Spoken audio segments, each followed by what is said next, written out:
Oke, di depan gua sudah ada Reno yang akan bercerita pengalaman dia trading seperti apa. Ya, oke. Dulu gua pernah edukasi dan sering bahwa lu masuk trading itu jangan pakai utang atau jangan pakai duit jual aset. Dan di depan gue sekarang sudah ada narasumber Reno yang sudah expert ya, yang apa ya, praktisi. Ya, ini orangnya langsung ya akan bercerita gimana perjalanan dia itu di trading sampai jual 3 motor sama ada utang bank. Oke, Iya, betul. mungkin teman-teman ada yang sudah nonton di episode yang lalu, mungkin itu ada juga yang utang bank sampai miliaran, sampai ratusan juta, bekerja di Korea saat ini. Orangnya juga ya hampir sama di daerah di daerah Jawa Tengah sana. Kalau nggak salah Purwokerto juga. Nah, di sini kita kedatangan narasumber lagi.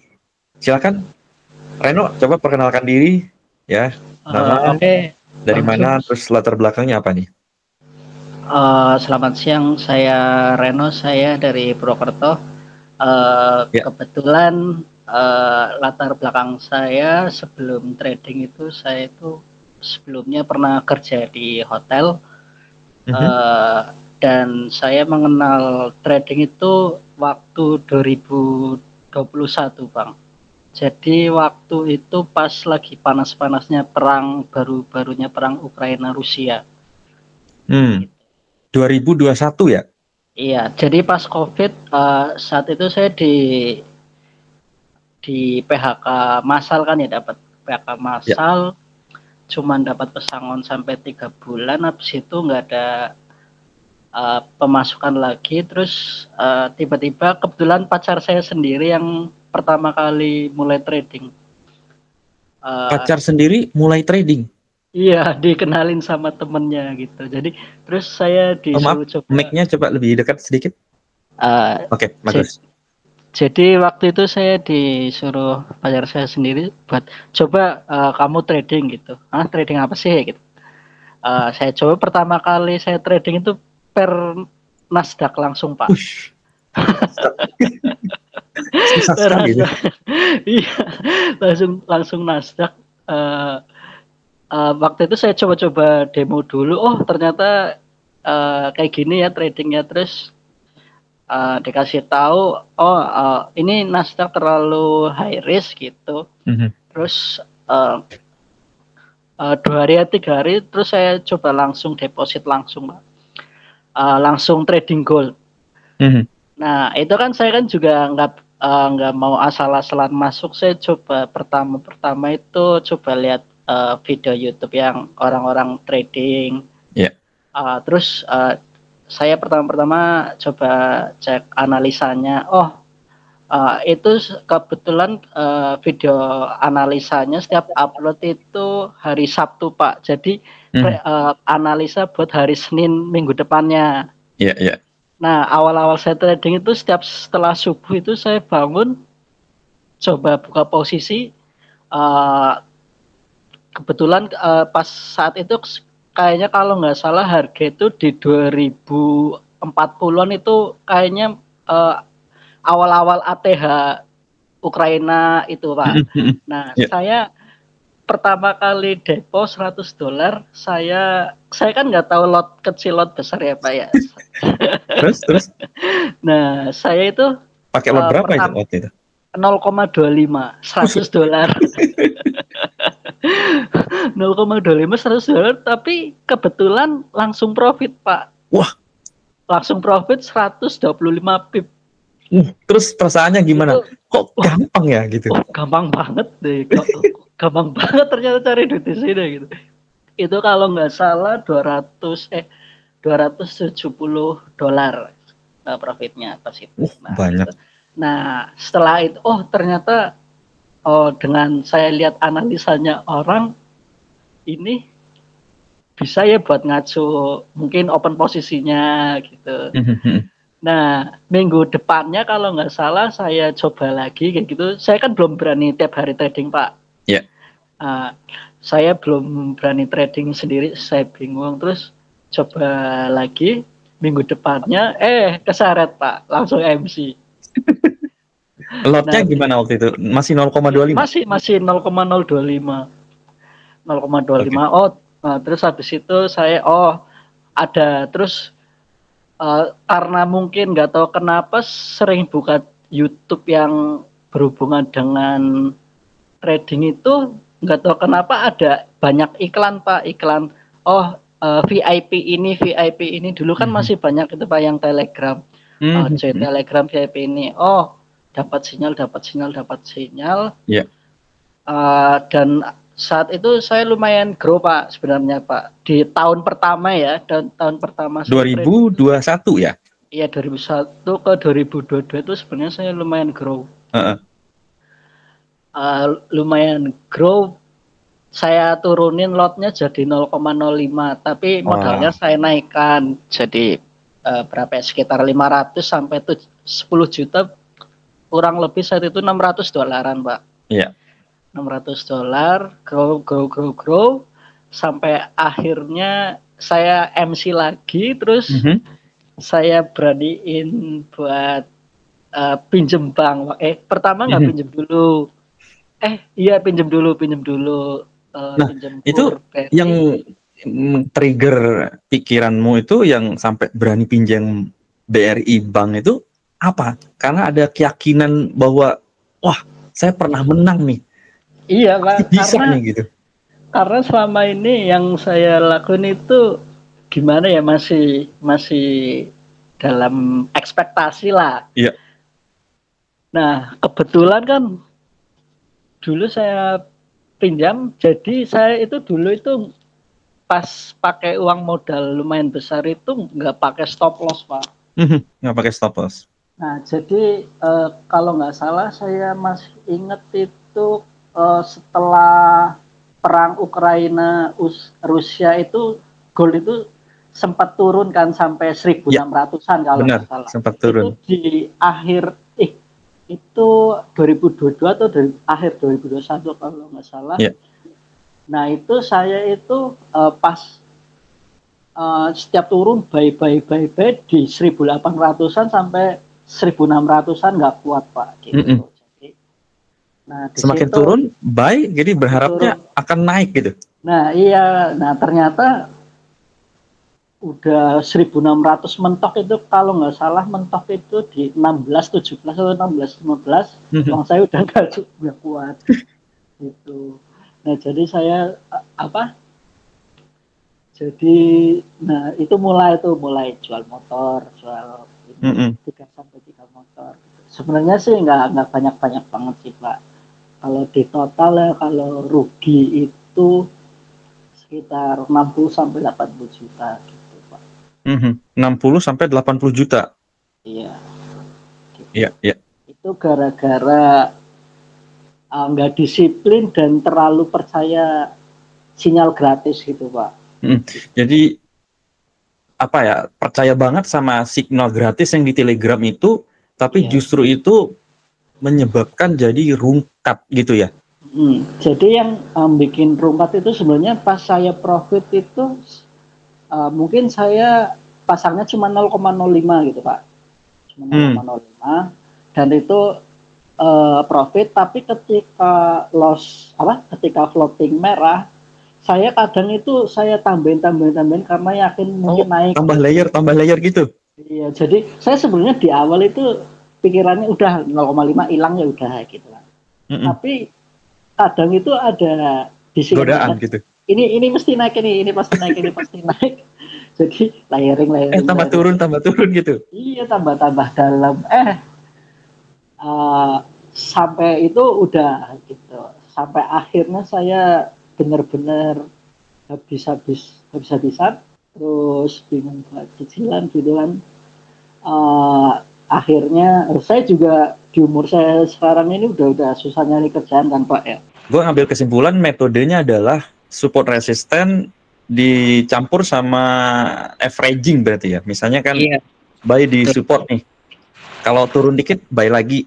Turun dikit buy lagi gitu ya. Iya, sampai akhirnya itu lebih banyak kena stop loss-nya dibanding baliknya gitu, Pak. Oh gitu. Kalau RR-nya sendiri berapa itu? 1:2 kah? 1:1 atau berapa? Oh, RR-nya apanya itu pasti nggak tahu kalau RR. Misalnya stop 1:2 nih. Contohnya stop loss-nya 200 pip, kemudian profit-nya 400 pip. Saya rata-rata 50 pip udah saya take profit, Pak. Tapi kadang stop loss mungkin di awal disiplin 30 pip. Di akhir-akhir kan gitu, Pak, kita kan nggak mau kehilangan uang ya. Nah, jadi dimundurin, dan akhirnya sampai capek nunggu floating merah itu saya cut loss gitu ya. Akhirnya modalnya kegerus kan habis gitu, Pak. Oke. Berarti stop loss-nya 30 pip, TP-nya 50 pip, tapi kadang-kadang kalau lagi floating itu SL-nya digeser-geser gitu ya? Ya, bahkan saya pernah, Pak, itu sampai 1000 pip saya nahan floating loss pernah. Buset, jauh banget ya? Iya, itu waktu kayaknya lebaran tahun berapa ya, gold itu udah di 1800-an. Itu floating sampai 1680-an. Nah, tapi balik lagi ke 17 atau 18, 85. Tapi pas balik lagi itu profit birunya juga nggak sampai 100 pip, Pak, gitu. Jadi saya capek. Akhirnya pas ini baru saya cut loss gitu. Ya sekarang gue udah ke 4.000 ya. Iya, udah 4.000 itu. Soalnya dulu ada, karena saya dulu kan masih polos ya, belum tahu banget fundamental. Jadi mikirnya gold itu bakal turun terus. Jadi setelah 1.600 keangkat ini, pas mulai ancur-ancurannya saya itu 1.600 mau pullback naik jauh.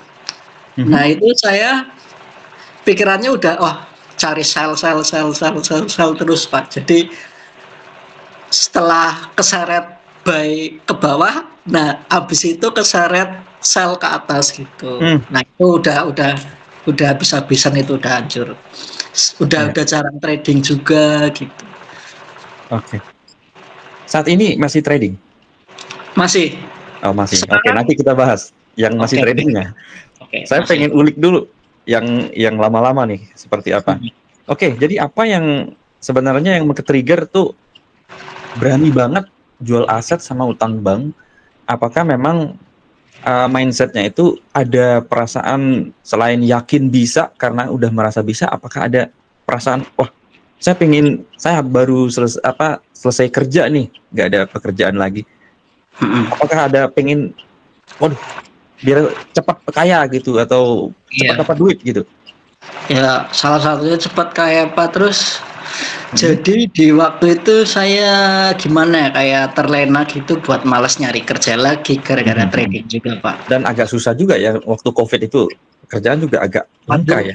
Itu benar-benar bingung, Pak, itu susah. Alhamdulillahnya pas awal-awal trading itu lumayan, Pak, sampai akhirnya lumayan udah nggak COVID lagi, udah mulai bisa kemana-mana. Nah, itu lumayan membantu lah pas awal-awal. Cuman ya pas itu, setelah itu saya rungkat juga, Pak, lebih hancur. Berarti sempat WD dong, kalau membantu ada sempat WD, depo WD, pernah ngerasain WD lah gitu ya? Iya, pernah. Ya, Pak, pas awal-awal itu sering nggak pernah loss lebih dari 100 pip itu pas awal-awal nggak pernah, Pak. Sampai akhirnya pas open posisi tiba-tiba langsung ngedrop, langsung floatingnya itu hampir 100 pip. Nah, itu sumpah pasti balik nggak balik gitu. Layering habis. Oke, berarti pertama kali tahu trading itu dari pacar, terus lihat YouTube, lalu ikut signal Telegram. Yang di Telegram itu yang berlayar-layar bukan, yang banyak layarnya itu?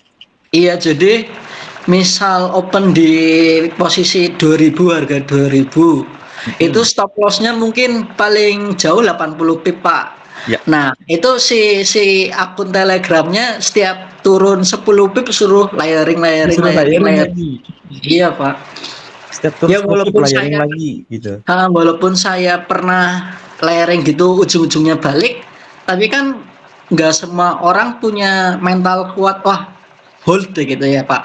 Ya. Hold pas layering naik, mungkin kan udah gara-gara saking takutnya pas lihat floating merah, sampai posisinya 0 pun mungkin langsung di close. Mungkin ada, saya juga pernah ya gitu, lebih banyak kayak gitu juga pernah.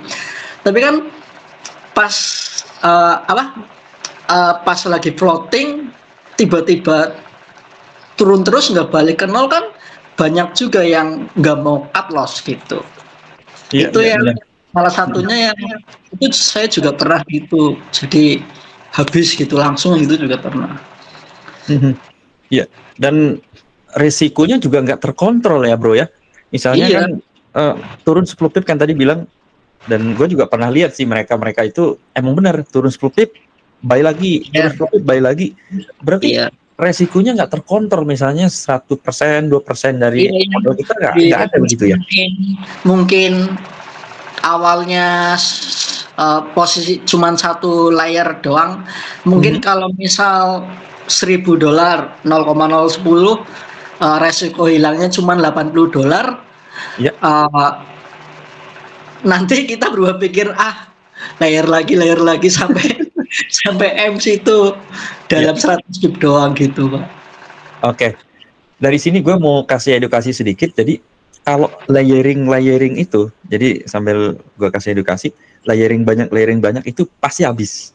Iya. Nah, layering kalau di gua tuh layering itu cuman 2 sih. Misalnya buy stop, misalnya breakout. Gua kan metodenya breakout nih. Udah running 200 pip nih. Sedangkan TP gua adalah 400 pip. Nah, kita udah 200 pip, gua langsung buy lagi di situ pakai buy stop. Jadi semuanya tuh buy stop, sell stop. Jadi nggak ada pencet langsung pencet itu. Iya. Nah, soalnya kalau dengan cara seperti itu turun 10 pip, buy lagi, turun 10 pip, buy lagi, buy. Jadi lot berapa kita pakai itu nggak jelas perhitungannya. Iya. Dulu saya juga geser-geser gitu. Ya gimana? Iya. Sampai akhirnya udah nyerah, udah susah dari kerjaan, saldo tinggal dikit, saya belajar lagi Pak. Belajar lagi? Iya belajar lagi cuman apa yang dipelajari? Apa yang dipelajari itu? Jadi saya nemu metode saya sendiri Pak. Apa tuh namanya tuh?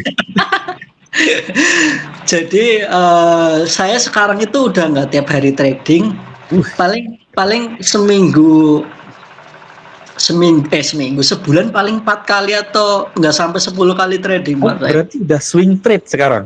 Enggak Pak, enggak swing trade. Jadi apa tuh? Saya modelnya sekarang itu trade news malah Pak. Wow, wah ngeri nih. Iya Pak. Tapi jadi sebulan itu bisa 2 kali 3 kali ya? Iya, tapi saya usahakan itu deposit sekecil mungkin Pak. Bahkan kadang saya sekarang itu deposit $10, $10, $20. Cuman saya itu pakai hedging Pak. Jadi hedging. Iya. Berarti buy sell gitu? Nah, iya buy sell. Cuman itu bukan di satu akun Pak. Bukan di satu akun. Jadi saya bikin 2 akun ini saya baru pakai ini 6 bulan terakhir Pak. Iya. Terus gimana? Gitu. Hasilnya gimana? Probabilitasnya gimana? Udah berapa metode ini udah dipakai berapa bulan? Berapa tahun? Hampir 6 bulan ini Pak. Wah, 6 bulan. Oke. Iya. Untuk datanya sendiri itu hasilnya dari awal depo walaupun $10 sampai 6 bulan ini probabilitasnya berapa persen? Jadi gini, setiap ada news misal NFP nih Pak. Iya. Nah kalau saldo kecil itu kadang kan leveraging saldo $10 itu udah nggak bisa entry Pak. Jadi yang misal 1:1000 itu kalau menjelang news itu jadi 1:200 saja Pak. Jadi $10 mengerucut ya leverage-nya. Jadi mengerucut, nggak bisa entry, harus depo lagi. Nah cuman saya ngakalinya gimana biar bisa entry? Sejam sebelum news Pak. Wah, berarti satu akun di broker A, satu akun di broker B itu udah entry itu. Satu broker jadi akunnya 2 kan bisa nambah akun gitu. Iya. Okay. Pertama saya juga hedging itu bisa loss semua Pak. Ke satu atas bawah gitu kan. Apalagi gimana bisa loss itu kan? Yang satu buy, yang satu sell itu gimana bisa loss dua-duanya? Nah kan menjelang news itu kadang sebelum news malah udah MC dua-duanya, yang satu ke syarat atas MC, yang satunya ke bawah MC, itu sebelum news. Nah terus saya pelajarin lagi Pak, oh kenapa nggak saya hedging buy sell, satu akun buy sell, yang akun kedua buy sell juga Pak. Nah itu dua-duanya buy sell gitu? Iya 7.30 saya udah open posisi. Oh ya gimana tuh? 6.30 Pak, maaf. 6.30 saya open posisi, saya tahan. Itu kan akun 0 Pak, jadi nggak jalan kan. Nah, cuman menjelang 10 detik menjelang news, saya akun satunya saya close buy-nya, akun satunya saya close sell-nya Pak. Nah, dalam saldo $10 itu saya itu berani pasang 0,05 Pak. Saya hedgingin dua-duanya. Jadi terserah market mau kemana, hampir saya bilang itu 70% yang satu akunnya itu pasti profit. Asal nggak full margin. Oke, saya coba bedah sedikit ya. Akun satu kan buy sell. Iya. Akun 2 buy sell. Iya. Nah itu nanti setelah news misalnya katakanlah NFP terbang nih 500 pip. Itu kapan dilepas itu sell-nya itu atau gimana? 10 detik menjelang news Pak. Jadi itu misal NFP 7.30, 7.29 detik 50 udah saya close buy sell-nya. Nah, saya bingungnya gini. Dari mana kita tahu bahwa ini akan naik terus kita close sell-nya itu? Saya bingung itu. Gimana caranya? Saya pertama juga keteteran gitu Pak. Kan pakai MetaTrader 4. Iya. Kalau MetaTrader 4 itu agak sulit, jadi khususnya saya pakai MetaTrader 5 Pak. Oh, jadi beda gitu ya? HP 2 Pak, harus HP 2. HP 2, jadi yang satu akun satunya di HP 1. Ya. Jadi kan pas news kan sangat volatile kan ya Pak? Iya, volatile. Jadi hampir susah buat switch account buat nge-close posisi. Iya, betul. Nah, di akun di HP satu saya itu udah standby, yang jempol kanan nge-close sell, yang jempol kiri nge-close buy gitu Pak. Jadi pas jadi gini 7.30 pas iya kayak gitu Pak, bener. 7.30 itu saya udah ces gitu loh. Iya. Udah wah, asal dengan syarat newsnya itu enggak mix Pak, itunya Pak. Biasanya yang paling banyak beruntung itu di MFB apa CPI atau apa? Paling bahaya malah CPI Pak. Paling bahaya malah CPI. CPI. Oh itu CPI naik turun itu ya? Iya, CPI itu terlalu volatile Pak. Iya. Kadang-kadang naik gitu deh turun lagi gitu, balik lagi ya. Iya, jadi volatilenya itu nggak jauh, cuman itu terlalu, misal 50 pip itu debit dalam 1 menit itu menjelang news itu bisa sat gitu. Jadi mematikan sekali itu. Iya, kalau misal saya nggak hedging yang buy sell satu akun itu pasti habis Pak. Makanya saya sampai sedekat mungkin menjelang news 7.30-nya itu Pak. Entah misal saya bisa close 7.29 detik 55, saya close itu Pak, dengan harapan enggak ini enggak 100%, bahkan mungkin 70-65 lah Pak, tapi itu menurut saya lebih baik dibanding ikutin sinyal-sinyal yang di Telegram Pak. Oke. Berarti probabilitasnya 70% atau 65% lah ya? Iya. Nah misalnya tadi kan $10 misalnya katakanlah yang ini habis gitu, yang $10 ini masih jalan berapa persen itu ininya, maksudnya jadi $20 kah atau jadi $30 atau berapa? Nah itu kan $10 ya Pak, misal kita taruhlah 0,02 aja Pak. Iya. di news NFP kan itu kan 100 pip kan itu hal yang sangat mungkin, Pak. Sangat mungkin. Iya. 0,02 berarti $20. $20 ya? Nah, kita kalau $20 kan berarti kan kita babuk nggak untung nggak rugi. Nah, itu kita nargetin minim 150 pip, Pak. Kalau untung nambah lagi 150 pip lagi kan udah untung ya? Iya. Nah, kalau misal news lagi volatile, misal langsung candle langsung jam 100 pip atau 150 pip, itu saya break even, Pak, di 150 pipnya itu atau di 100 pipnya itu biar jalan, nah gitu. Iya, news itu kan memang lumayan gede ya, sampai 500 pip, 300 pip juga ada kan ya? Terakhir yang FOMC itu kan lebih ngeri lagi, Pak, yang bulan kemarin itu. Saya coba hedging, cuman saya kegedean lotnya, Pak, jadi $10 lotnya itu 0,010. Gitu. Nah, jadi itu kesapu itunya spreadnya, Pak. MC gara-gara spread. Gitu. Oh, spread juga bikin ngaruh, Pak. MC itu juga ya? Nah, kebetulan kan saya pakai Exness.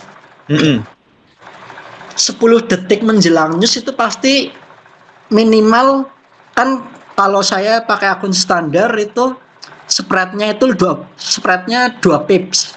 Iya. Kalau udah 10 detik menjelang news itu jadi minimal banget itu 0,4 atau 0,6 lotnya. Spreadnya. Jadi misalnya saya $10 pakai 0,10 itu pasti saya close barang-barang pun pasti hilang semua kena karena MC, karena spread, Pak. Iya, jadi besar ya spreadnya, lebar gitu. Iya. Jadi saya paling aman kalau misal $10 itu $3 itu udah bagus banget. $3 apanya tuh? Untungnya? 0,03. Oh, 0,03. Iya. Terus kalau profit berapa? 100-200 pip itu sangat mungkin, Pak. Sangat mungkin di news ya? Iya. Ya. Oke. 6 bulan sudah mencoba metode sendiri ini. 6 bulan itu alhamdulillah saya udah nyicil hampir semua utang-utang saya, sisa yang BRI itu tinggal 10 juta. Wow. Dari trading news cuman 2-3 kali bisa ini survive berarti. Iya. Jadi saya udah nggak muluk-muluk, nggak pengen profit gede, Pak. Yang penting jadi kayak sistemnya udah kayak gajian aja lah, pas setiap bulan. Itu saya sebulan bisa 3-4 juta rata-rata. Saya rasa ini akan jauh lebih bagus ya, maksudnya mindsetnya ketimbang ngikutin sinyal-sinyal yang layer-layer itu ya. Iya, saya sekarang udah nggak peduli lihat harga sekarang di 4.000 lah, bodo amat gitu. Tapi Pak, saya kecelep pas NFP kemarin, Pak. NFP kemarin kenapa tuh? NFP bulan ini. Anjlok ya? Kan nggak ada, Pak. Kan Amerika shutdown. Jadi berarti Amerika itu shutdown. Jadi saya nggak teliti lihat Forex Factory itu, Pak. Iya, benar. Jadi saya cuman ada NFP kayak gitu. Ada NFP dan nggak lihat keterangannya kan, setelah itu kan keterangannya jam 7.30. Nah, itu keterangannya tentatif, Pak. Jadi belum pasti, saya baru lihat, saya kok nggak gerak marketnya. Nggak gerak ya marketnya gitu. Iya, karena kok nggak gerak kayak gitu. Iya. Nggak gerak, ternyata Amerika shutdown. Saya baru tahu, baru cek NFP bulan ini nggak ada tentatif. Tentatif itu artinya ditunda, Pak, sampai minggu depannya nggak ada NFP lagi gitu, nggak ada news bakal. Berarti yang saya bisa pelajari adalah ya Bang Reno tahu berita ini dari Forex Factory ya, dari situ memang nggak peduli sama data forecast atau apa segala macam itu nggak peduli, yang penting nggak peduli, pakai 2 akun, mau naik kayak mau turun kayak tetap ada potensi untung gitu ya. Iya, itu paling enggak misal saya trading $10 dengan 0,02 saya profit yang satu MC yang satu profit $15 kan saya bersih profit $5 Pak. Nah itu saya sekarang mikirnya gitu, yang penting udah untung kayak gitu. Probabilitas untung kayak gitu itu lebih besar Pak menurut saya. Lebih besar ya. Ya. Kalau $5 berarti itu udah besar juga ya. Kan modalnya kan $10. Dari $10 hilang $10. Yang berarti satu profit $15 aja itu udah untung. Udah balik modal lagi Pak. Udah balik modal terus dapat 5% ya. 5% apa $5 lah ya. Iya. Berarti ini udah nyaman ya dengan metode yang ditemukan ini. Iya udah nyaman dan tapi ini saya menyampaikan jangan dipakai saat market sedang sideways Pak. Waduh. Itu stres Pak kalau market sideways. Gini terus ya market. Iya kadang nyenggol. Udah yang satu MC, yang satu itu belum tentu langsung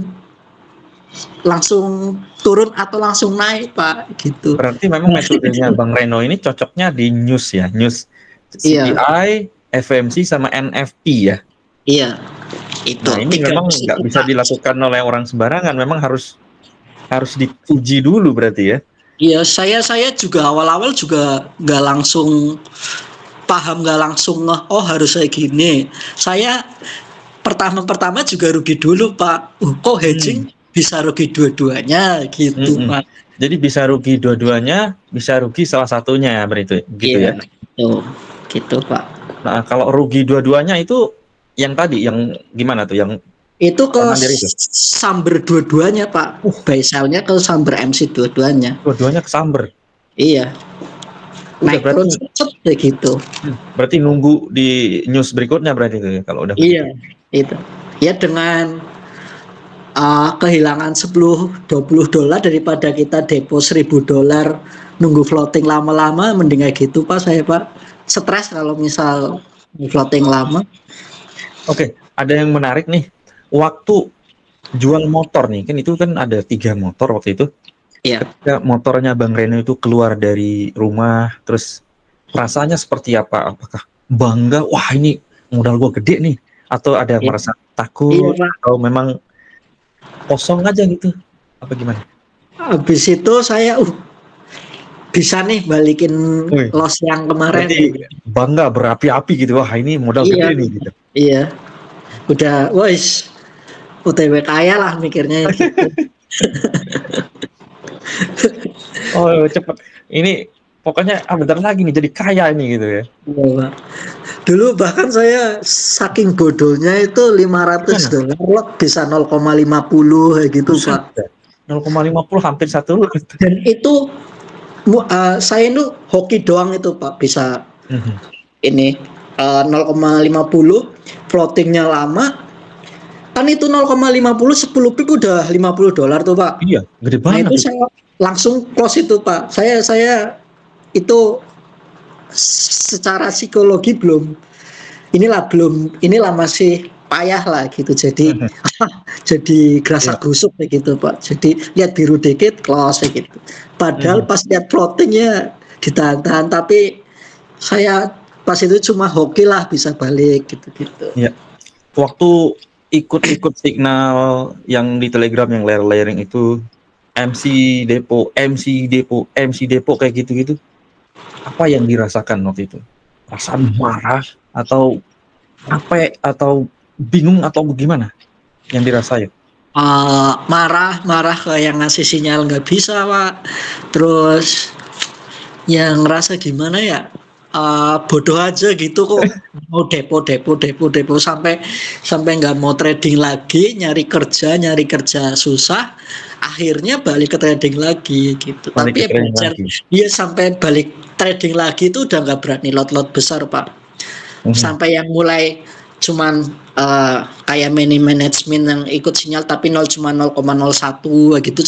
Tapi saya udah nggak berani layering, tapi pas itu saya capek kok, profitnya cuma $3, sehari cuma $4. Akhirnya ya saya nyari-nyari belajar, gimana kalau pas news, pas berita. Pas berita ternyata nggak bisa langsung juga Pak, gitu. Oke, ada yang menarik nih. Kapan kira-kira balik pikirannya jadi bener gitu? Wah, ini sampai kapan gue harus begini nih? MC terus, dan berpikir untuk, wah, cari metode sendiri gitu. Buy sell nih, hedging nih misalnya, buy sell. Itu momen apa itu? Baru ada ketemu itu?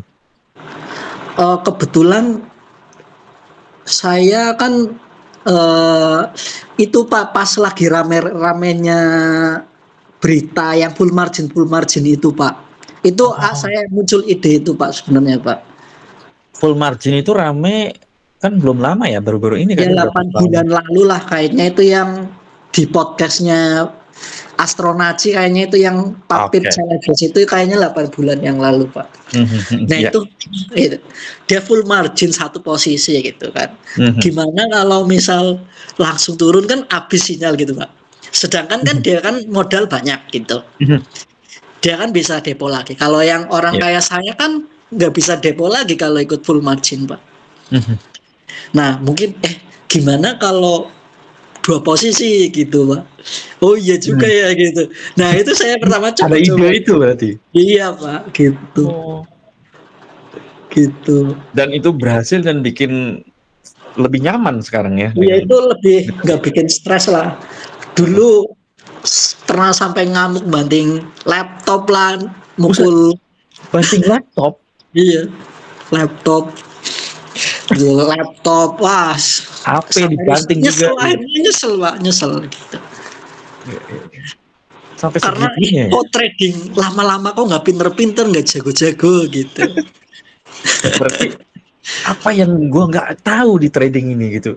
Pada akhirnya nemulah metode sendiri gitu. Iya, akhirnya saya pikir daripada saya yang dikerjain orang lain, mending saya ngerjain, maksudnya nyari kepastian yang lebih gitu Pak. Jadi nggak bisa dikerjain, gimana caranya biar kita nggak bisa dikerjain gitu Pak.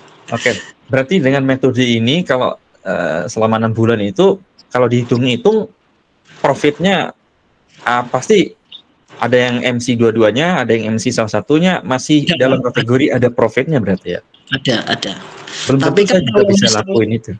Iya, dengan modal paling sekecil mungkin itu peluang profit lebih dari $10 kan, itu kan kemungkinan lebih besar Pak, gitu Pak. Iya. Dan dengan syarat Pak, nggak terlalu besar, jadi iya. Oke, masih legowo lah ya gitu kalau hilang. Iya, saya pernah mikir gimana kalau $100 gitu. Tapi saya nggak berani lagi. Nggak berani. Iya, nggak berani. Belum berani lah gitu. Mungkin kalau misal punya uang lebih bakal bisa nyoba. Cuman sekarang saya kalau misal bisa make it money dengan saldo segitu, kenapa harus gede-gede? Toh ujung-ujungnya profitnya kalau misal dengan gaya trading saya yang dulu itu profitnya juga segitu aja Pak gitu. Bukannya kalau modalnya misalnya taruhlah punya 100 juta, kita pakai 5 juta jadi 10 juta nih. 10 juta 5 jutanya kita buy sell, 5 juta kita buy sell. Itu kita pakai satu lot itu kan lebih besar itu untungnya. Iya, itu lebih itu bahkan mungkin bisa langsung saya mungkin kalau misal punya modal segitu mungkin saya tradingnya sebulan sekali Pak. Sebulan sekali? Iya. Soalnya kan mungkin sekali untung aja satu bisa $1.000 mungkin kan. Dapat $1.000 aja bisa buat makan sebulan gitu ya. Iya itu. Saya sering kayak gitu. Asal mungkin dengan 4 kali trade itu minimal 2 juta aja Pak. Saya udah happy banget Pak. Dalam sebulan. Artinya memang strategi ini sudah dikuasai gitu ya. Maksudnya sudah tahu ya. Iya. Iya Pak, gitu. Nah, ini respon keluarga seperti apa ini? Apakah dari orang tua atau pasangan mungkin tentang Abang Reno ini trading seperti ini? ada ini nggak masukan atau respon? Kalau keluarga itu mendukung atau memang ya mending kerja yang lain aja, ngapain judi-judi? Ya, waktu-waktu saya los ya pasti nasihatnya sana cari kerja lah daripada trading, untung enggak malah rugi gitu. Pasti ya gitu, kalau lagi profit ya ikutlah gitu, ajarin aku gitu. Gitu Pak. Emang gitu ya. Iya. Emang gitu ya. Iya. Ya selama saya ya alhamdulillahnya saya bisa ngontrol diri sendiri sih Pak.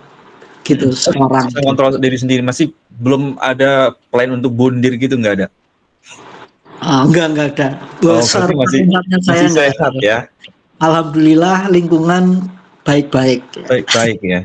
Walaupun saya pasti ada aja yang bantuin Pak. Gitu. Ada aja yang bantuin ya. Ya dari narasumber sebelumnya 2 orang itu memang udah mulai bundir karena hutangnya miliaran. Ngeri sekali. Itu, karena semakin besar kan resikonya semakin ini ya kan Pak. Kalau saya berat ya. Iya, saya lihat podcastnya Bapak yang sebelumnya itu yang siapa saya lupa, yang orang Tangerang kalau nggak salah itu kan katanya trading dari 2009 2010 kayak gitu. Nah iya. Nah itu juga, wah kalau misal trading udah selama itu harusnya harusnya udah pro banget gitu. Iya. Dan ternyata belum tentu itu, kadang masih struggle juga kan Pak. Struggle juga. Nah gitu Pak. Jadi sekarang memang udah lumayan happy lah ya. Ya lumayan nyaman dan nemu metode yang paling aman lah Pak. Bukan berarti nggak ada resiko ya Pak. Bukan berarti itu metode itu bisa langsung untung, nggak, masih ada probabilitas MC juga masih ada Pak. Cuman lebih mending daripada yang ikut sinyal itu. Dulu gimana tuh depo MC tiap hari, banting laptop, banting HP, itu tidurnya nyenyak nggak tuh? Enggak Pak. Bahkan saat saya floating 1000 pip itu kadang hampir setiap hari saya liatin chart sampai pagi, sampai market close gitu. Kok belum balik-balik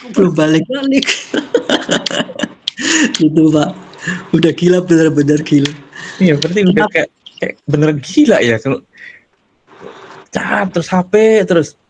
Iya benar. Hubungan sosial juga males gitu, mau ketemu gitu. Jadi nggak pernah keluar rumah gitu. Nggak pernah keluar rumah. Kalau ditanyain orang, kerjaan kamu apa? Trading kok nggak kaya gitu. Ada yang bilang gitu ya. Iya, trading nggak kaya gitu. Iya, trading itu judi, ngapain trading gitu. Ada juga anggapan kayak begitu, trading itu judi. Banyak Pak. Banyak ya. Karena trading itu judi ya gitu ngomong kayak gitu. Kalau berhasil apa tuh dibilangnya? Kalau berhasil di trading bukan judi ya? Gimana caranya kayak gitu? Berarti stigma negatifnya karena memang banyak yang rungkat, ada yang jual rumah, jual kendaraan kayak gitu. Karena dulu gue pernah kerja di broker dan nawarin teman gitu, nggak berani soalnya tetangga saya dari awalnya kaya jadi rungkat gitu, jadi sopir angkot sekarang, jadi kesannya kayak emang judi sih. Iya gitu. Benar. Jadi karena gambler kan gitu. Jadi pandangan saya, selama kita nggak punya plan itu masuk trading itu udah pasti judi Pak. Nggak ada plan itu pasti judi. Iya, nggak ada plan itu udah pasti judi. Udah pasti menggamblingkan diri, udah menjudikan diri. Menjudikan diri. Iya. Berarti kita juga kalau sekolah nggak ada plan, cuma mau ya cari-cari suasana teman juga, judi juga itu ya? Iya, judi tujuan gitu ya?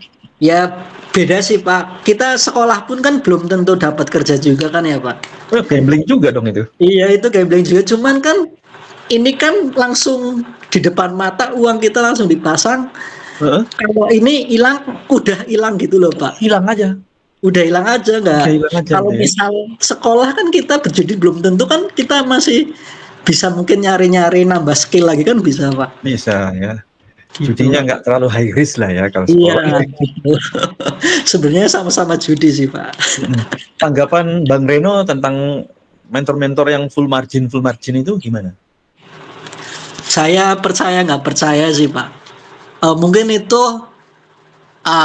saya kan pernah dengar yang namanya akun dam apa ya Pak ya, yang Akun mungkin dam. ya Akun demo ya. dami akun dami. Ya itu jadi mungkin akun yang dibantu brokernya IB-nya mungkin biar nggak langsung MC atau spreadnya di nolkan gitu kan bisa jadi Pak. Iya itu menang terus ya itu. Iya saya juga pernah ikutan pas sampai pecat gitu. Loh kok akunnya hilang? Oh gitu. Iya. Oh ternyata nggak bisa nih full margin nggak bisa. Oke. Sekarang kan memang lagi ada utang ya, belum lunas ya utang. Iya Pak. Itu perasaannya gimana kalau dulu awal-awal, wah hutang gue numpuk nih. Itu apa plan ke depannya itu, rencananya apa waktu itu? Mau trading lagi atau kerja atau? Dulu saya sempat kerja cuman gajinya kecil sih Pak. Pas di tengah-tengah itu loh ya, cuman kecil dan itu nggak lama. Ya akhirnya gajiannya cuma buat trading bisa gitu. Saya harapannya selain trading apalagi sih gitu yang bisa cepat bayar utang gitu. Ya itu ya mungkin sampai nemu metode ini mungkin harus ngelewatin berapa kali margin call gitu Pak. Harus rungkat berapa kali dulu baru bisa mikir oh ada metode ini yang lebih aman. Sekarang udah fix metode gua adalah news. Trading news. Menurut saya loh Pak, untuk saya sendiri gitu. Mungkin ada yang kayak yang di Telegram itu yang pakai sinyal stop loss berapa pip, TP berapa pip, mungkin ada yang berhasil. Cuman saya tergantung orangnya juga. Kalau saya mungkin kurang sabar dan kurang bisa nge-hold profit. Profit turun dikit pasti cut loss itu mungkin kurang pas buat saya. Ujung-ujungnya tetap rugi Pak kalau yang metodenya gitu. Untuk berarti metode itu disesuaikan sama orangnya berarti ya? Iya, itu gitu ya. Sesuaikan orangnya juga Pak. Ada momen nggak ketika wah kayaknya gue harus nyerah nih, MC terus gitu? Iya, ada. Ketika benar-benar saldo 0. Ada momen nyerah aja gitu? Iya, saldo 0, utang belum kebayar gitu, kerja apa lagi gitu. Tapi kalau misalnya ada lagi duit 10 juta misalnya, wah trading lagi nih gitu. Iya trading, cuman saya nggak bakal tiap hari trading Pak. Saya pakai mungkin saya tambahin saldonya mungkin jadi $30 atau maksimal $50 itu dalam sebulan paling ya 4 kali trading gitu sekarang gitu. Kan itu kan itu udah konsisten sekarang, nggak mau layer-layering, nggak mau trading banyak, cuman berapa kali dalam sebulan gitu ya. Iya. Saya pernah coba pun mau trading yang full margin gitu dengan saldo itu satu posisi susah sih Pak. Paling enggak kita harus pasang order sell stop buy stop di bawahnya 2 pip gitu Pak. Itu juga kemungkinan juga nggak berhasil juga Pak, banyak MC-nya gitu. Jarang-jarang lah yang berhasil gitu. Iya. Percaya nggak kalau orang yang full margin itu nggak ada yang berhasil? Berhasil atau berani Pak? Berhasil. Nggak ada sih, ada cuman nggak banyak sih Pak. Lebih banyak rungkatnya. Awal nyoba full margin pasti rungkat Pak. Nah, setuju. Soalnya gini Bang Reno, orang full margin kan, ada duit 1 juta nih misalnya, pakai 0,01. Dipencet kan, pencet gitu kan. Kenapa nggak pencet 1 lot aja gitu, biar langsung not enough money. Betul. Iya betul. Ada kan tulisannya not enough money, uang tidak cukup gitu kan? Iya. Tapi kan yang diperlihatkan ini kan pencet. Iya. Layarnya banyak tapi nggak sampai full margin. Iya betul. Nggak sampai full margin, tapi diklaim full margin. Nah, terus yang ikut, yang nonton, dia beneran full margin, sampai gitu kan? Hilang, duitnya hilang. Jadi bener full margin itu pasti hancur, nggak akan ada yang berhasil. Nah kalau kita lihat Ahmad Daniel misalnya yang di Malaysia sana, itu kan nggak full margin itu. Iya, dia jadi dia udah running dulu. Iya, baru entry lagi. Profit udah banyak, baru di entry, ada ada equity nambah lagi kayak gitu. Iya, iya. Betul. Gitu. Saya juga bingung kok satu posisi itu entry nggak berhenti entry-nya kok akunnya nggak hilang ya gitu. Nah, tapi gini, kita memang nggak bisa percaya, tetap harus skeptis. Kenapa? Karena mereka itu kan tidak bisa membuktikan. Iya. Bisa membuktikan bahwa, misal taruhlah linknya disambungkan ke MQL5 misalnya, biar kita lihat, termasuk yang di Malaysia atau dimanapun ya. Ini benar nggak full margin, benar bisa profit apa enggak, kan kita bisa lihat secara publik gitu. Iya. Di MQL5 itu. Tapi kan nggak, mereka nggak punya. Iya, kenapa yang kan mereka sedang ribut gitu ya Pak? Kenapa nggak nunjuk nih gitu? Mereka kan cuma nunjukin hasil close profitnya ini. Saya full margin profit segini 5M gitu. Iya. Kenapa nggak coba ke MQL5-nya gitu, beneran full margin atau enggak gitu? Nah, soalnya Bang gini, kalau dimasukin ke situ, disambungin ke situ, pasti kelihatan. Oh iya. Iya, nggak mungkin mau. Iya. Tadi kan Abang Reno bilang akun dummy, ya kan? Iya. Akun dummy nggak mungkin bisa masuk ke situ. Cuma akun real yang bisa. Iya benar. Yang bisa disambungin, yang bisa dikasih lihat orang, yang bisa bahkan bisa di-subscribe, bisa dapat duit juga kan dari situ. Iya. Iya, kenapa mereka yang ngeklaim berhasil itu nggak nunjukin MQL5-nya, kenapa Pak kira-kira Pak? Nah, tidak bisa membuktikan jadinya. Tidak bisa membuktikan. Padahal kalau bisa membuktikan, wah, kita kan semua salut, berarti keren, berarti bener bisa gitu kan ya Pak? Iya. Tahu nggak Bang efeknya apa kalau yang full margin gitu? Dia nggak full margin kan, terus orang lain full margin, rungkat, ada yang jual motor, jual mobil, jual rumah, ambil utang bank. Itu kan dampak negatifnya, wah. Ya kalau orangnya nggak siap pasti hancur Pak hidupnya Pak, benar. Hancur hidupnya, hancur. Hancur-hancurnya, taruhlah misalnya dia udah besar banget akunnya, terus dia bisa mempengaruhi banyak sekali orang-orang di Indonesia ini, uangnya pada pindah ke luar negeri sana, broker, pindah ke Kamboja sana yang main judi. Iya. Masyarakat Indonesia miskin jadinya. Betul. Sedangkan urusan perut ini, urusan makan, duit ini kan ada yang dimutilasi, ada yang disekolahin Pak Kiai, dicabulin, itu gara-gara duit kan? Iya. Ada juga kemarin kan yang mutilasi istrinya gara-gara duit. Ada yang berantem sama keluarganya, orang tuanya gara-gara duit. Betul. Kan urusan duit ini kan jadi panjang, Bang. Benar, yang tadinya orang mungkin gak niat jahat jadi niat jahat. Iya, orang jadi niat jahat. Nah, sebaliknya gini, kalau misalnya kayak Abang Reno nih udah jago nih trading, udah bisa profit dengan metodenya sendiri. Profit walaupun nggak gede, tapi 6 bulan, setahun, 2 tahun, 10 tahun, wah bisa ya profit gitu. Kan nanti kalau duit udah gede, bisa bangun pabrik, bisa buka bengkel, bisa buka restoran, wah jadi hidup kan? Iya, hidup. Indonesia jadi hidup. Iya. Nah, situ. Boleh Abang mau nanya, Bang Reno tanya juga nggak apa-apa. Mau tanya Bang apa? Ya, saya sebenarnya kurang percaya sama broker sih Pak. Kalau misal kita profit banyak itu sama broker bisa dibatasi nggak sih Pak? Isunya sih ada kayak gitu-gitu, cuman saya belum pernah sih, saya WD puluhan, ratusan juga aman ya? Aman ya? Iya, aman-aman aja. Karena kan ini market lagi naik ya Pak? Iya. Misal kita beli di 4.000 terus market naik terus, kita pasang buy stop. Saya kalau nggak salah minggu kemarin pernah lihat YouTuber Mas HP ya itu ya. Itu pakai broker Exness kan, kebetulan saya juga pakai broker Exness.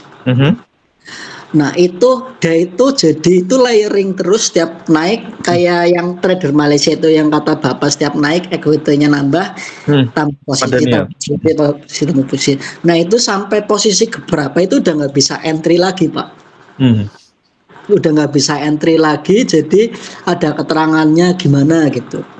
Nah saya takut misal mungkin dapat profit berapa terus nggak bisa sampai nggak dicairin kayak gitu, kemungkinan bisa nggak sih Pak? Selama ini sih gue nggak pernah nemu ya. Kalau yang nggak bisa entry itu biasanya tuh leverage-nya perlu diubah. Leverage 1:100, 1:2000, 1:1000. Cuman kan broker itu menyediakan fitur itu kita bisa memilih gitu. Kalau gue pribadi sih ya 1:100, 1:1000 juga aman. Karena lot gue tuh kecil banget, 0,01. Kecil banget. Dan resikonya kecil banget. Nggak gede di situ. Jadi aman ya. Karena kita bisa memilih mau leverage gede atau enggak gitu. Jadi selama ini gue aman-aman aja. Dan gue juga bilang jangan pakai satu broker. Ya. Oh iya, saya aja juga 3-5 broker gitu. Lain sih Pak, iya. Ya gue sih saranin begitu karena kita nggak bisa tahu nih. Bahkan bank besar di Amerika aja collapse kan gitu. Iya. Kita nggak tahu itu. Jadi kalau kita all in di satu broker, all in ya nggak aman ya. Banyak broker, terus kalau kita udah punya duit dari hasil trading, kita bisa bikin usaha, beli emas, ya macam-macam lah. Di situ. Gitu. Pak, mau tanya Bapak tahu nggak kira-kira broker sekarang kayaknya nggak ada broker yang leverage-nya 1:unlimited ya Pak ya? Yang menjelang itu pasti leveraging-nya itu pasti dikecilin ya gitu. Kayaknya udah susah saya nyari broker leverage yang juga gini, kadang-kadang kalau Abang Reno juga bilang kalau news itu kan jadi kecil kan, leverage-nya nggak bisa nambah lot kan biasanya. Iya. Karena memang di negara itu ada aturan juga. Karena broker ini kan punya sistem. Jadi kalau memang kita kunci sistemnya, orang nggak bisa pilih leverage besar. Ya negara, kalau negara sudah bilang, oh ini leverage-nya harus diatur nih gitu. Apalagi broker lokal misalnya, nggak boleh gede-gede. Supaya apa? Supaya aman ya Pak. Biasaan, iya pemain-pemain ini kan wah pakai leverage besar. Padahal itu kan utang. Ya, iya. Kita punya 10 juta bisa pakai 1 lot misalnya. Iya. Tapi kan resikonya besar sekali itu. Betul. Mengerikan sekali itu. Iya. Kalau itu lagi ada posisi 1 lot $1.000 menjelangnya udah floating $800-700 ya udah dada. Iya, misalnya pakai 1 lot nih, udah floating 7 juta misalnya. Aduh 7 juta floating, udah biarin aja dah, kali aja biru lagi gitu. Oh iya. Biasanya kan gitu. Iya, makanya itu berbagai cara pengalaman udah saya lihat.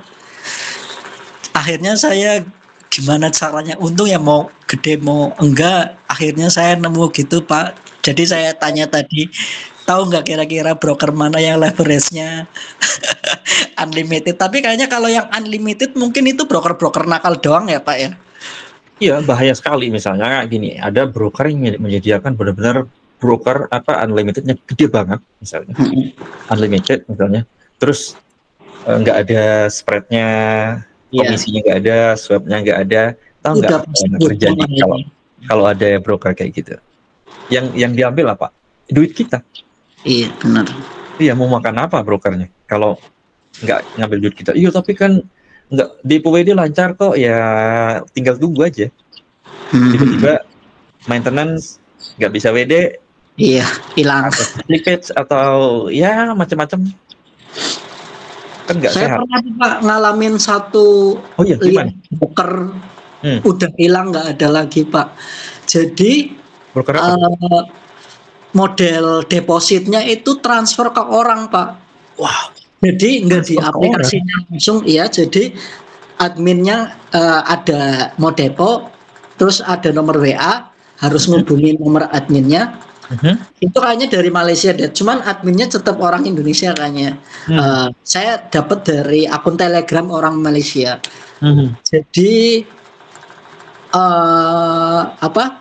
setiap mau depo atau WD itu harus WA admin ini Pak. Mas saya sudah depo, Mas saya sudah WD, jadi nggak otomatis masuk gitu. Berarti kita depo ke rekening orang itu? Iya. Itu kalau duit kita dibawa kabur tuh gampang sekali ya? Iya. Bukan nama PP gitu rekeningnya, ya, bukan? Itu dulu saya ikut itu karena dulu kan banyak yang join VIP gitu Pak, Telegram syaratnya harus bikin akun di broker ini gitu. Nah itu saya pernah nyoba di broker itu, tapi alhamdulillah nggak pernah sampai di bawah. Sebelum brokernya hilang saya udah nggak pakai broker itu. Nah saya kan kemarin kebetulan pas kepikiran hedging ini, broker itu kayaknya bisa pas news bisa entry deh, udah nggak ada Pak. Udah nggak ada. Iya, kayaknya emang itu broker mungkin curang gitu Pak. Sejauh apa namanya itu keyakinannya bahwa metode yang Bang Reno pakai ini, wah ini benar-benar golden moment gua nih gitu. Iya. Apakah akan terus pakai atau memang apa ada hal yang gue belum tahu gitu biar gue lebih santai gitu trading? Banyak yang saya nggak tahu sih Pak. Saya akhir ini baru sadar fundamental, misal saya trading gold, fundamental emas kan semakin tahun semakin mahal kan ya Pak? Ya betul. Nah ini yang kalau saya nggak pakai hedging itu kadang mindset saya itu semakin tinggi harga itu harusnya sell gitu, tapi kan belum gitu. tentu. Iya Pak, belum tentu, ternyata keseret. Ya itu ya salah satu faktor yang menggiring saya ke cara hedging itu Pak. Sebenarnya saya juga nggak mau cara hedging ini, juga nggak tahu sampai kapan bisa menguntungkan, entah mungkin tiba-tiba saya rungkat gara-gara metode ini pun kayaknya juga bisa gitu. Jadi saya belum tahu lagi, mungkin harus belajar gitu.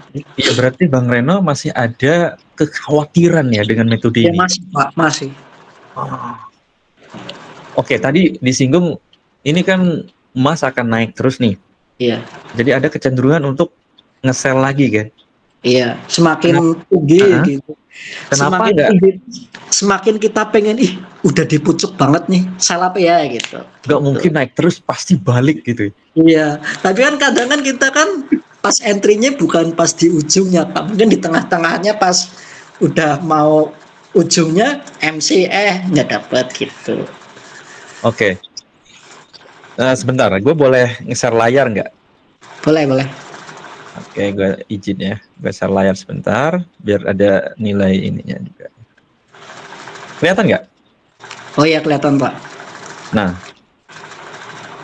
tadi ini kan lagi tren ya, lagi naik gitu. Kita ke D1. Nih. Ini kan sideways kan? Iya. Nah, ini sideways. Nah, ketika ini naik terus, Bang Reno ada kepikiran untuk sell kan? Iya. Pasti turun ini, naik lagi, sell, aduh naik lagi, iya. Sell, aduh naik lagi. Iya. Tahu nggak ini marketnya apa? Apa Pak? Ini tren. Nah, kenapa nggak buy aja gitu? Udah tahu, misalnya, wah ini kuat naik, udah naik aja, dah buy aja gitu. Nggak ada kepikiran gitu? Iya, nah itu saya yang belum bisa saya kuasain Pak, belum bisa ngontrol diri gitu. Kenapa ibarat sederhananya kenapa ngelawan arus ya gitu loh Pak. Nah, kenapa tuh lawan arus? Karena metodemu itu harus dia, karena saya lihat harga tinggi, otomatis orang pengen jual gitu. Oh, itu mindset dari mana itu? Kalau harga sudah tinggi orang mau jual itu? Ya apa ya Pak namanya? Mungkin orang kalau harga semakin naik kan orang juga mau beli kan, juga niat beli kan juga berkurang Pak. Demand belinya juga berkurang. Tapi ini makanya mungkin 6 bulan terakhir ini kan market kan emang susah ditebak Pak. Jadi mungkin makanya saya hedging juga gitu. Ada lihat nggak time frame berapa gitu? Nyerah analisis supply demand-nya juga Pak gitu Pak. Ada lihat ini nggak time frame gitu, mungkin M5, M15 ya, bahwa ini lihat di time frame berapa Bang Reno biasanya lihat? 1 M5 gitu Pak. Berarti itu udah tinggi banget, padahal gold nih kita lihat, coba lihat, kita lihat gold ini sempat ke 2.500. Udah tinggi, naik 3.000. Ya ini udah tinggi. Buset, sampai 4.000 pun masih naik juga. Iya. Berarti nggak ada yang benar-benar harga itu udah tinggi banget, udah rendah banget. Iya, betul. Itu nggak di sini. Iya. Nah, kalau gue pribadi sih metodenya cuma satu, breakout doang. Nah, waktu 4 bulan kemarin, gue tuh bonyok banget dari bulan April sampai Agustus ini, bonyok. Karena di sini breakout naik lagi, breakout turun lagi, wah bonyok di sini. Nah, ketika itu sampai sini, profitnya gede di sini. Nih, profitnya gede di sini. Nah, makanya kalau Abang Reno lihat di sini di MQL 5 ada. Iya. Nah, ini modalnya kecil dulu nih, gue tambahin sampai akun ini sudah profit sekitar labanya $300-an. Udah naik ke 97%. Iya. Gitu. Nah, ini MQL 5. Terus ini ada lagi nih. Ini sempat loss nih. Loss. Naik profit juga. Naik kayak gitu-gitu. Jadi ini jurnal publik ya. Jadi semua orang di dunia bisa lihat ini. Iya. Gitu. Nah, jadi gue tuh trading bener-bener happy gitu. Gue punya anak 2, gue trading tuh seminggu ya kadang-kadang 2 kali, 1 kali kan bisa 3 hari, bisa seminggu baru selesai. Gue metodenya swing gitu. Dan ya mungkin belum tentu Bang Reno juga cocok dengan metode swing ini. Kalau gue cocok, gue pakai lot kecil, ya udah sekali loss itu bisa 800.000 gitu, bisa lebih gitu. Kalau misalnya 2 layer aja udah 1.600.000 hilang. Lot kecil loh, 0,01. Iya, 0,01. Iya. Tapi modalnya gue tambahin terus, misalnya gue ada duit nih, tambahin lagi. Menurut gue itu aman. Kenapa? Karena kita kan nggak MC. Nah, yang bahaya kan yang full margin, pencet MC, depo lagi, ngeri gitu. Iya. Nah, itu Pak, kalau Bapak misal ada floating loss, paling jauh itu cut loss itu berapa pip Pak? 400 pip. Top up lagi atau? Oh enggak akan MC. Jadi gue batasin loss 0,01 misalnya 400 pip, berarti gue akan kehilangan duit $40. Ya, $40. Itu 0,01 itu depo berapa Pak? Minimal. Biar nggak deponya waktu itu kecil sih. Gue deponya 300, 400 itu. Jadi setiap sebulan sekali gue tambah tuh modalnya. Oh iya. Nah, jadi ada misalnya gue ada akun di tempat lain misalnya. Jadi gue tuh bukan trading sendiri. Jadi gue suruh orang tradingin dengan metode yang berbeda, misalnya SNR. Gue kan nggak jago SNR nih. Gue nggak bisa tuh SNR. Gue tuh pengennya kalau breakout udah buy aja gitu. Kalau dulu udah sell aja gitu. Walaupun di ujung di atas, walaupun udah breakout, nggak peduli. Mungkin kayak atas kalau udah breakout begini, udah mondar mandir begini, trade gitu. Iya. Gitu.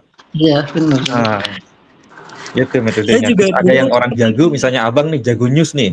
Kalau misalnya ada MQL 5-nya nih udah bagus nih, gue bisa funding gitu. Nah, gue nggak bisa di news, gue nggak bisa di SNR, gue nggak bisa. Jadi nggak mungkin gue trading dengan kemampuan gue yang nggak bisa. Contoh gini aja. Contohnya Algojo nih. Algojo yang bisa nebes orang kan pakai pedang gitu. Coba suruh Algojo yang itu pakai sniper. Iya. Nggak mungkin bisa dia. Oh iya benar. Nah, analoginya gitu kayak dokter bedah saraf sama dokter sesar. Iya. Kalau tukar kerjaan nih, pasti hancur. Gitu analoginya. Saya juga pernah Pak gitu, Saya suaranya hilang. Saya dulu juga pernah gitu, modal $100 0,01 itu mungkin harga masih di awal 2000-an sebelum naik sampai sekarang. Saya kira 2000-an itu udah harga paling tinggi. Akhirnya saya hold sampai MC Pak, itu 0,01 $100. Dulu saya mikir, wah nggak mungkin ini 0,01 1000 pip floating ya gitu. Pernah Pak, saya Pak, pernah. Padahal kan harga itu nggak ada yang harga yang paling rendah. Ini udah rendah banget. Oh ini udah tinggi banget. Apalagi pakai garis-garis apa sih namanya tuh yang 3 itu, ada 3 garis ya. Terus kalau misalnya garis candlenya udah nyentuh garis ini, wah ini mantul gitu. Iya. Makanya itu saya sekarang hampir kurang percaya teknikal Pak. Kalau dilihat dari chartnya D1 kan juga kayaknya teknikal itu hampir nggak mungkin, kayak hampir nggak kepake nggak sih Pak dengan apa range yang begitu panjangnya gitu kan, mau pakai SNR atau apa itu kan kayaknya waduh. Oke. Meragukan gitu Pak. Gitu, Oke, statement abang ini gue patahkan di sini. Oke, sekarang kita Pak, lihat data. Nih, gue kasih lihat data di bocoran ya, sebentar ya. Sebentar ya. Oke, mana ya? Nih, gue kasih langsung ke data.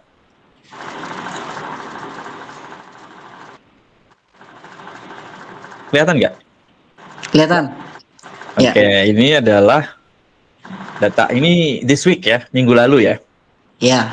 Nah, ini gue ada 2 analis. Jadi gue udah punya analis, punya trader di sini ya. Mantap. Yang ini TP-nya 500 pip. Yang sebelah sini TP-nya 400 pip, SL-nya 200 pip. Kalau ini SL-nya gede 400-an.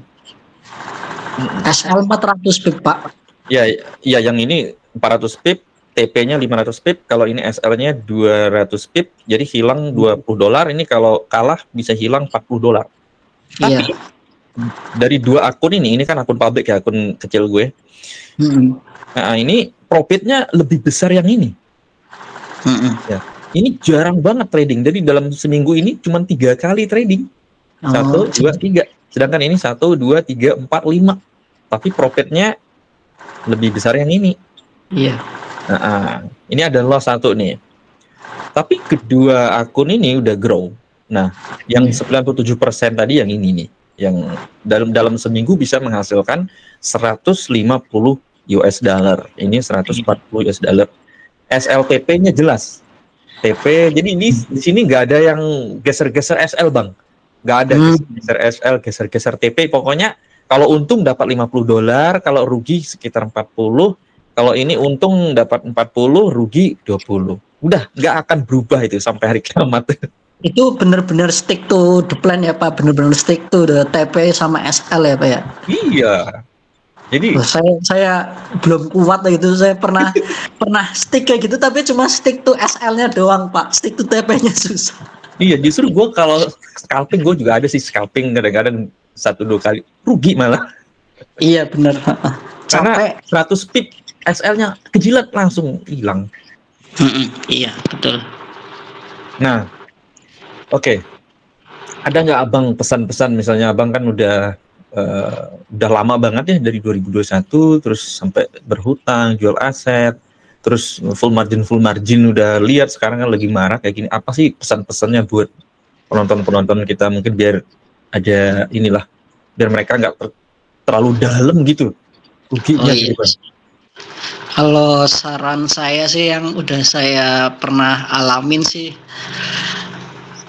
misal belum paham trading terus kerjanya masih mungkin standarnya UMR, mending jangan trading dulu Pak. Wah, sepakat.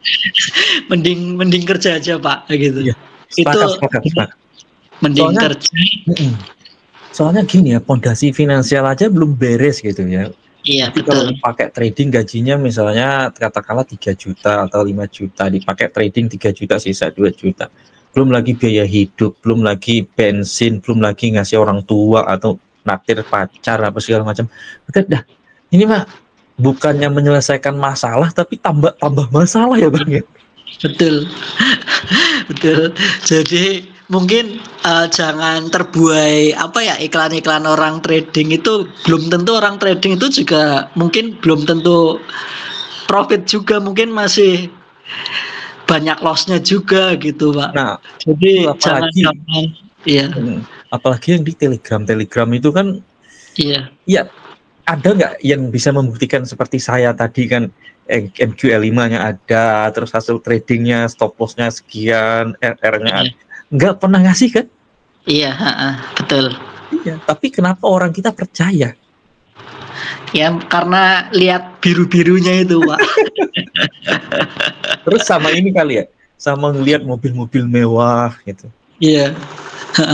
Lihat ya pokoknya flexing lah, dia bisa profit dari ini, kenapa aku enggak gitu kan. Kan tinggal buy sell doang. Tahu nggak Bang, itu semua adalah sewaan, itu semua adalah fasilitas dari broker. Iya tahu. Nah, bahkan akunnya tadi Abang udah bilang akun dummy. Iya, benar. Bahkan saya kan hampir 4 tahun ini yang ngikutin Telegram itu ya banyak yang akhirnya hilang, akunnya hilang juga Pak. Akunnya hilang juga? Akunnya hilang mungkin ya karena mungkin entah itu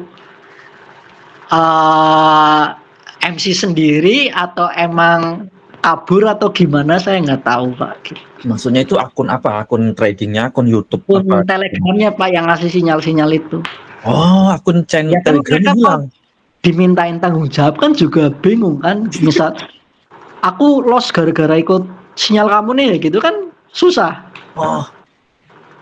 Makanya banyak channel-channel Telegram itu banyak yang ngaku-ngakunya orang Indonesia, sebenarnya bukan orang Indonesia.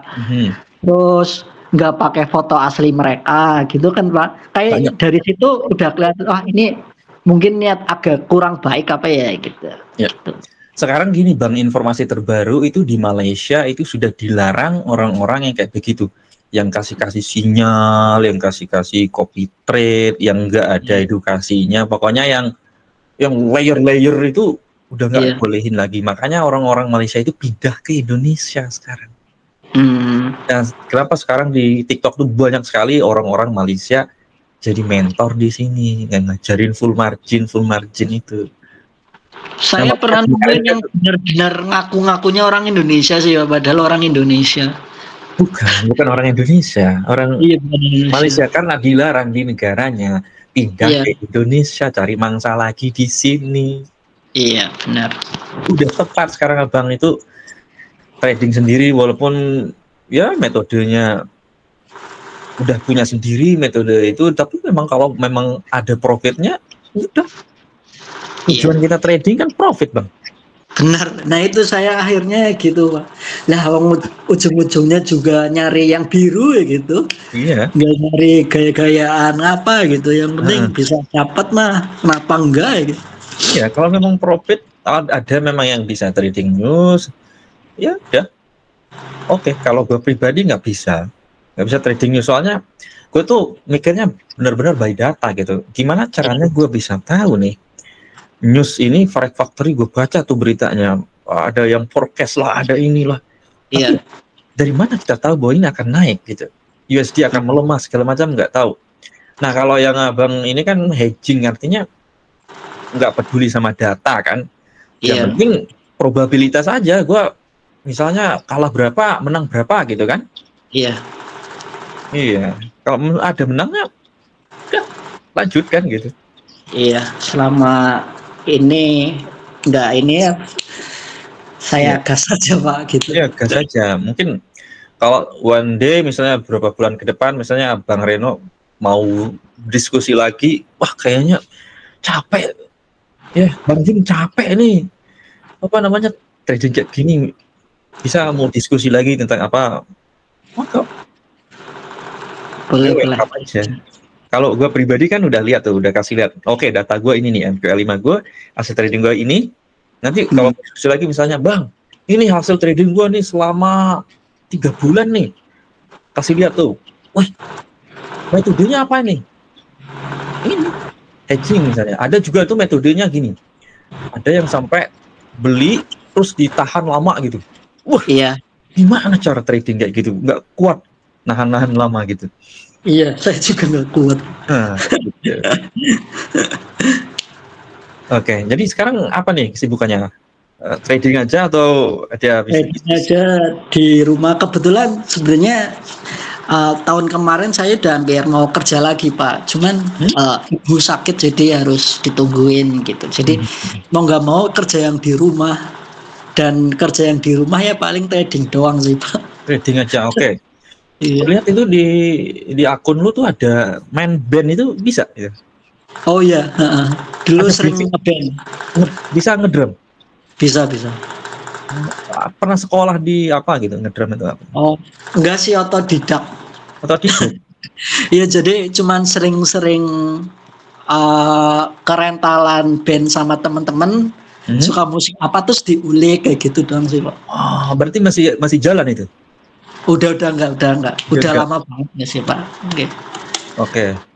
Gue pengen ngulik personal dulu ya. Selain trading itu ngapain gitu? Trading kan nggak tiap hari kan gitu. Terus ngapain di rumah gitu? Maksudnya ada kesibukan apa? Main game kayak atau? Ya paling main game karena ini ibunya udah nggak sakit, udah nggak ada, jadi udah almarhum ya? Iya, udah almarhum sebulan ini. Iya, jadi mau coba cari kerja lagi Pak. Sebenarnya saya dari tahun kemarin udah dipanggilin kerja, cuman belum bisa ditinggal gitu. Sekarang udah bisa kerja berarti untuk? Iya, terus kan kakak bilang itu kan udah bisa trading, kalau misal kerja sambil trading bisa, kenapa nggak kerja aja sekalian gitu. Nah, experience kerjaannya sebelumnya itu di pabrik ya? Di hotel. Oh, di hotel. Berarti mengerti tentang dunia perhotelan ya? Iya, mengerti. Paham. Ya. Terus gue lihat ada 1.000 follower itu. Emang bikin konten juga atau gimana tuh? Enggak Pak, nggak tahu ya. Temennya banyak sih. Mungkin temen SD sampai SMA mungkin bisa 500-an lebih, sisanya nggak tahu. Oh, berarti memang lebih mayoritas teman-teman ya di situ ya? Iya, saya nggak pernah bikin konten di Instagram sih Pak, jujur. Itu postingan terakhir juga kayaknya terakhir posting 2020. Oke. Mantap sih, berarti mau back to work gitu ya, mau kerja lagi gitu. Iya. Harapannya dunia ini bisnis, ada sempat belajar nggak itu dunia? Dulu pernah, saya bisnis pernah bisnis itu Pak, di Shopee pernah. Jadi jual beli baju. Dulu sambil trading juga, jual beli baju. Jadi dropshipperan Pak. Gitu, dropshipper. Iya, cuman nggak jalan, untungnya juga nggak berapa karena kan harus promo, harus pasang iklan atau apa, itu mahal Pak di Shopee. Gue juga pernah dulu, tapi dropshipper di OLX, di Facebook gitu. Gue jual batik sampai ke Jepang waktu itu. Cuman ya seneng aja gitu. Iya. Lumayan. Dropshipperan pernah kasus karena foto yang saya pakai itu foto produk orang lain, terus saya pasang juga. Jadi pernah kena masalah di situ. Jadi habis itu susah nyari gambar yang bagus, foto sendiri juga nggak menarik, akhirnya juga udah berhenti gitu aja Pak. Sebenarnya bisa aja ya kalau bisa dikomunikasikan ke yang punya kan ya, misalnya fotonya gue izin untuk pasarin lagi, gue markup ya gitu harganya. Kalau reseller kan butuh biaya kan untuk kita beli. Iya, harus modal Pak.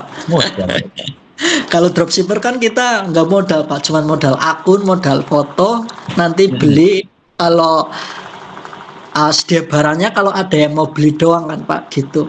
Jadi kalau sekarang kan udah masif sekali nih TikTok live, TikTok affiliate kayak gitu-gitu. Iya. Tinggal minta sampel barang terus review viral, nggak ada keinginan ke situ, mau nyoba-nyoba?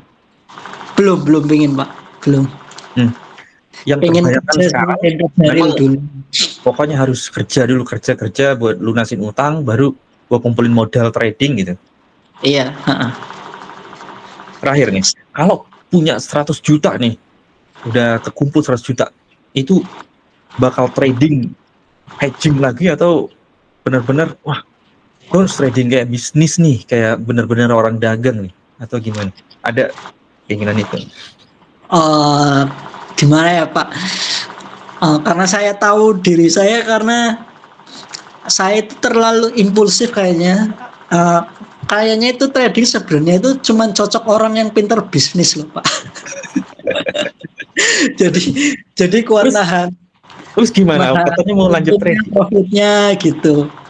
Saya juga pengen belajar gimana caranya yakin ini harga bisa sampai target jauh itu gitu. Gimana masalah psikologi sih Pak. Psikologi, benar. Psikologis. Iya. Dalam sehari kan bisa lihat lagi. Iya gitu. Nah itu yang nggak boleh sebelumnya, harusnya gitu. Kalau orang pengusaha kalau udah beli ya udah biarin aja gitu. Iya. Yakin bakal kesana ya udah biarin aja. Gitu. Iya. Ada. Gue rasa dulu sih gue ngerasa tuh trading buset dah. Ini trading kayaknya nggak ada bisanya dapat duit ini. Tapi iya Pak, saya juga mikir sekarang gue lihat trading cuma bikin rungkat doang. Tapi wah ternyata trading itu lebih aman ya. Kita bisa setting mau rugi berapa bisa, mau untung berapa bisa. Sedangkan kalau gua by the way ini baju gua kontraktor ya. Gua ada kontraktor juga. Ya memang setahun pertama itu gua nggak ada profit sama sekali. Nggak ada profit. Tahun kedua, ketiga, wah baru ketemu polanya. Ternyata begini nih masalah-masalah dalam setahun ini masalahnya. Terus gua bangun marketingnya, gue taruh direkturnya, sipilnya, arsiteknya segala macam. Wah, benar-benar sulit. Iya sulit bisnis itu. Wah, trading itu kok simple gitu. Menurut gue itu ya, opini gue sih kayak gitu ya. Menurut gue trading itu lebih simple daripada bikin bisnis. Iya betul. Gitu. Gimana? Dari gua sih cukup. Ada yang mau ditanyain mungkin bebas lah mau tanya. Ini Pak mau tanya kan, Bapak kan tadi kan katanya metode tradingnya itu breakout ya? Ya breakout. Nah dengan XAU udah setinggi itu, nyari tempat breakoutnya itu gimana ya Pak? Saya nggak tahu. Iya biasanya nanti akan ada ini koreksi. Nah koreksi terus dia bikin pokoknya ada sedikit koreksi, lalu dia mondar-mandir dikit, ya udah, gue tinggal garis bawahnya sama atas, ya udah, mau ke bawah gue sell, mau ke atas gue buy, udah, itu doang. Itu sama bullish flag itu sama nggak sih Pak? Udah, gue nggak ngerti dah itu bullish flag. Nah itu saya dulu itu belajar kayak gitu-gituan, saking kebanyaknya jadi blenger Pak. Jadi pusing sendiri Pak. Jadi kok gue nggak ngerti tuh, ada smart money concept lah, ada stochastic lah, ada apa, gue nggak ngerti. Gue liatnya candle aja udah, candle. Gue nggak lihat harga gitu. Harga ya paling gue lihat buat entry doang, SL di harga ini. Gue lihat candlestick, pokoknya ada mondar-mandir gini, sideways ke bawah dikit. Ini gue pasang sell stop, gue pasang buy stop. Jadi sekali trading itu gue pasang 2 atas bawah. Jadi mirip kayak sebenarnya kayak hedging. Metodenya abang itu sebenarnya mau naik kayak mau turun kayak bodo amat gitu. Iya.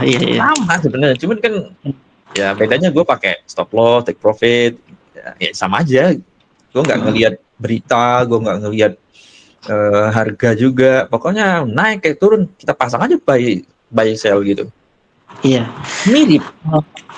Sebenarnya saya juga mungkin ada faktor kekuatan modal juga sih apa yang bikin kayak gitu. Mungkin karena saya udah kepepet, jadi mungkin saya pakai metode itu. Sedangkan kalau yang pakai stop order buy stop atau sell stop kan mungkin kan udah biarin. Cuman kan kalau yang modalnya mungkin banyak, mungkin tenang gitu Pak. Betul, setuju. Jadi kalau gua koreksi ya dari Abang Reno ini, modalnya terlalu kecil. Iya. $1, makanya gue bilang lu kalau lu datang 1 juta 2 juta ke trading mending gak usah gitu. Fokus kerja aja, kerja, bikin dana darurat, tabungan, lunasin utang, udah cari 50 juta, 100 juta trading udah. Iya. Gitu. Saya pun bilang ke teman-teman saya yang minta ajarin kayak gini, minta ajarin dong gitu. kamu mending kalau misal pengen belajar, coba kamu pas hari gajian trading sekali aja. Kalau $10 bisa compounding, ya lanjut. Kalau enggak udah gitu. Mending bulan depan lagi aja, coba $10 lagi gitu. Biar langsung belajar sendiri gitu ya.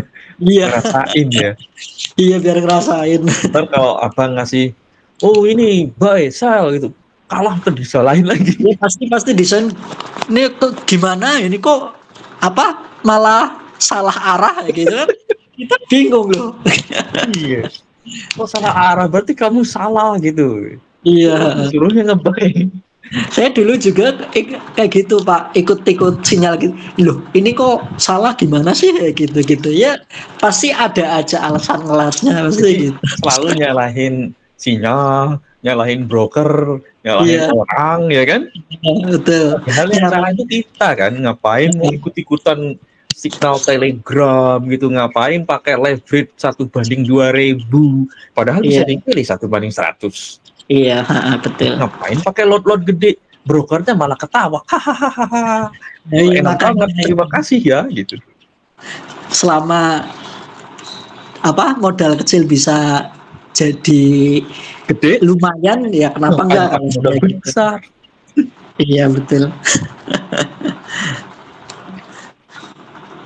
Karena gini, kalau gue boleh share, memang gue juga punya mentor ya. Mentor gue memang gede-gede lah gitu, bukan ratusan ribu lagi.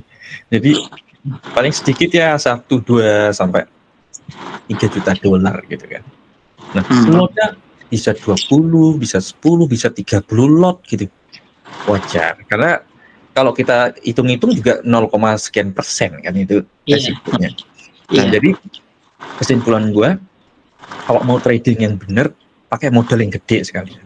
Iya Pak. Oke, dari gue sih itu, kalau mau nanya boleh. Oke sih Pak, cukup mungkin. Terima kasih Bang Reno sudah menjadi narasumber di podcast King Yum Production. Iya. Ya, gue terbuka diskusi lagi. Gue senang tuh berbagi atau ya sharing-sharing banyak hal yang gue bisa pelajari ya. Dari metodemu juga mirip-mirip metodeku juga, nggak ngelihat data, nggak ngelihat, pokoknya gue lihat candlestick gini ya udah gue buy aja gitu. Nah, iya. Oke, terima kasih. Terima kasih. Ayo, assalamualaikum warahmatullahi wabarakatuh. Waalaikumsalam.